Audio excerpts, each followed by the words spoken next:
The Naches Fire Department is facing a staffing shortage that could impact 911 calls. The department is volunteer only, and now almost a third of them can't respond to medical calls because they're not vaccinated. First responders told Cap KVU's Emily Goodell with no full-time staff and fewer EMS volunteers, they might not be able to respond to calls as quickly. The Naches Fire Department covers the town of Naches and U.S. Highway 12 up to the summit of White Pass.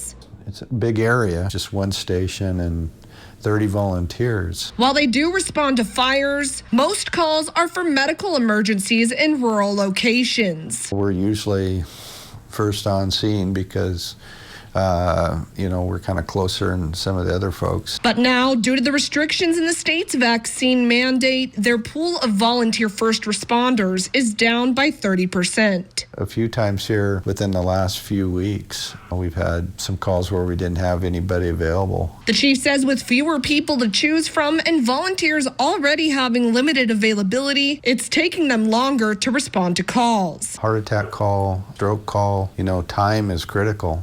Trauma calls. If we can shave any amount of time off of that by getting people to the station that are available, getting out the door is a big deal. He says they've been experiencing more calls this year and are anticipating bad weather, all of which could delay their response even further. With the reduction in DOT folks, so are the roads going to be clear and passable? That will affect our response time. The fire department says they want the community to be understanding about the limitations they're facing in trying to keep them safe. Don't be mad, don't be upset if, we kind of fall short of our goal, but it's not for a lack of trying. In Naches, Emily Goodell, Cap KVU, local news.